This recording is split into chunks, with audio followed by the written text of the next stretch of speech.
Praise the Lord. सबको जय मसीह की। कैसे हैं आप लोग? परमेश्वर ने आज का दिन दिया, परमेश्वर को बहुत बहुत धन्यवाद देते हैं, क्योंकि उनके जैसा कोई नहीं।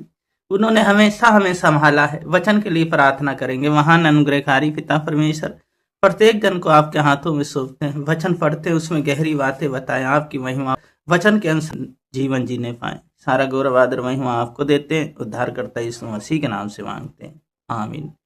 वचन पढ़ेंगे मरकुस 9 अध्याय, उसका 42 पद से 50 पद तक। जो कोई इन छोटों में से जो मुझ पर विश्वास करता है किसी को ठोकर खिलाए, तो उसके लिए भला होता कि एक बड़ी चक्की का पाट उसके गले में लटकाया जाए और समुन्दर में डाल दिया जाए। यदि तेरा हाथ तुझे ठोकर खिलाए तो उसे काट डाल।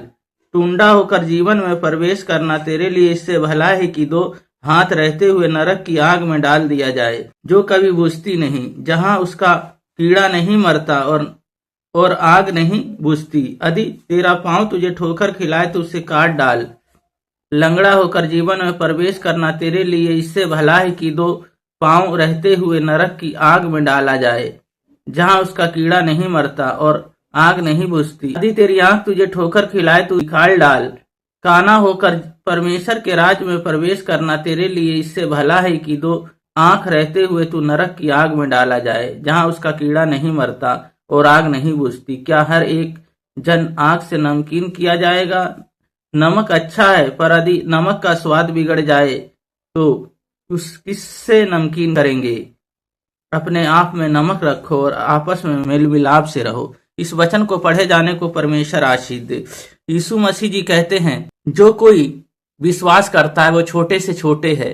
जिसको कोई ठोकर खिलाता है, जो ऐसी बातें करता है जो उसका विश्वास कमजोर हो जाए, उसके गले में एक बड़ा पत्थर बांध के उसको समुन्दर में डाल दो। यदि तेरा हाथ तुझे ठोकर खिलाए तो उसे काट के फेंक दे। यदि तेरा पैर तुझे ठोकर खिलाए तो उसे काट के फेंक दे। यदि तेरी आंख तुझको ठोकर खिलाए तो उसे निकाल दे।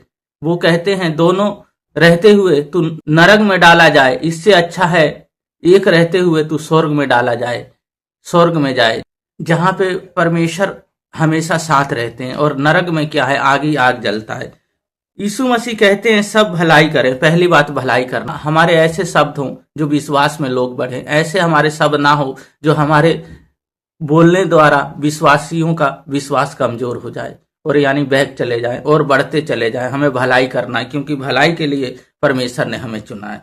दूसरी बात है मेल मिलाप करना। जिस तरह नमक के अंदर नमक ना डाला जाए, भी बनाएंगे उसमें स्वाद नहीं आएगा, इसी तरह हमारे अंदर मेल मिलाप हो। मेल मिलाप करें हम और हम नमकीन बने, और मेल मिलाप की ही हमारे अंदर आत्मा हो। सबका मेल मिलाप करवाएं, परमेश्वर से मेल मिलाप करवाएं, इस संसार में रहते हुए हर किसी से मेल मिलाप करवाएं। तो तीसरी बात है अनंत जीवन पाएं। वही स्वर्ग जाएंगे। जो कोई यह कार्य करता है वही अनंत जीवन पाएगा, वही परमेश्वर के पास जाएगा। तो पहली बात है भलाई करना है, दूसरी बात है मेल मिलाप करें, तीसरी बात है अनंत जीवन मिलेगा। प्रार्थना करेंगे। महान अनुग्रहकारी पिता परमेश्वर, दयालु सर्वशक्तिमान, आप जैसा कोई नहीं। प्रत्येक जन को आपके हाथों में सौंपता हूँ। ये सब आपके हैं। आपने प्रभु जी चुना है। प्रभु जी मेल मिलाप करवाने वाली आत्मा, भलाई करने वाली आत्मा, प्रभु जी जो अनंत जीवन लेके जाता है, ऐसे प्रभु जी हम आप में लिपटे रहे। इनका बिजनेस, रोजगार, पूरी फैमिली, पूरा घराना, छोटे बड़े सब मैं आपके हाथों में सौंपता हूँ। आपके लहू में कवर करता हूँ। पिता, पुत्र और पवित्र आत्मा के नाम पे आशीषित करते हैं। सारा गौरव आदर महिमा आपको देते हैं। उद्धारकर्ता यीशु मसीह के नाम से मांगते हैं, आमीन। भलाई करते रहे। परमेश्वर आप लोगों को बहुत बहुत आशीष करें, ब्लेस करें। सबको जय मसीह की।